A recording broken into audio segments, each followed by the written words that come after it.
So you want to learn about creating a story without a script. How about no words either? In this video, I'm going to show you the power of environmental storytelling using HYTALE. What does this location tell you? What does it tell you that this Quebec is in this prison? What about this area that has skull torches, barrels, candles that are lit on top of bones, cobwebs? How about a pile of bones and a cage surrounded by fire in the middle of a farm field that's dead? What would you do if you walked into a farmhouse and there's 2 tombstones in the back and the rest of the house is on fire and destroyed? What if you're someone coming back to your home and the forest you once knew that was green and lush is now on fire? The home that you built that you plan to come back to is dead, on fire, and in ruins. And you see what looks to be an encampment of someone that's invaded your town. And you dig a little bit deeper and you keep seeing more things affected by something that you don't know what happened, but it looks like lots of hope was lost. And the castle you once adored is in flames, ruins, and looks like no one could have possibly lived through whatever happened. This is the power of environmental storytelling within HYTALE, and I'm going to show you right here what it can look like when you combine the machinima tools and just a couple of scenes that you may have built in creative mode or survival mode. And I'll show you how much emotion you can get out of a block game.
Before I decided to record this scene, this farm, this burned up forest, this encampment did not exist.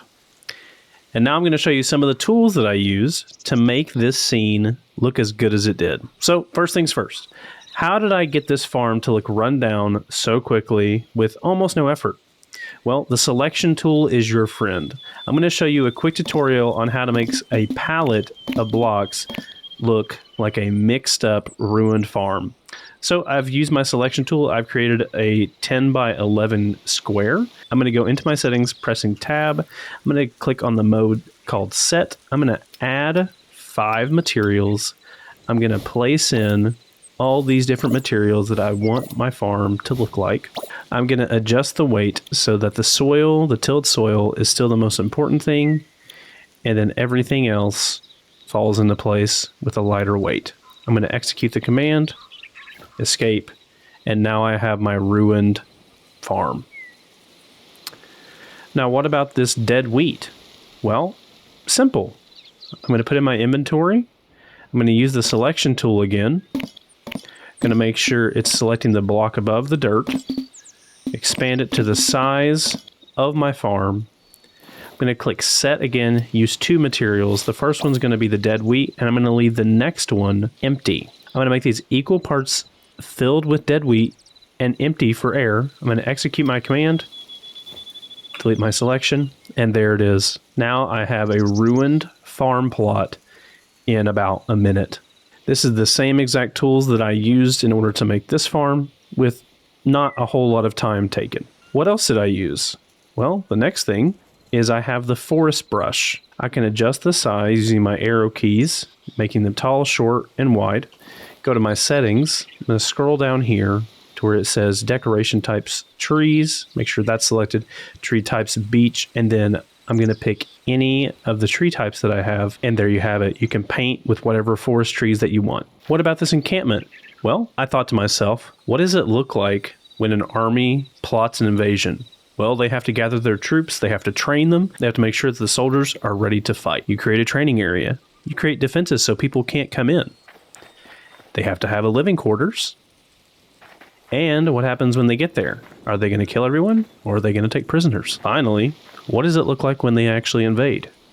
I don't have dynamic elements in the world actively invading the castle. However, I can show you what happens after the fact. So we create a path of destruction all the way from the farm back there through the castle, where they've lit on fire all of the materials that were in the castle grounds. They've started to place their own things.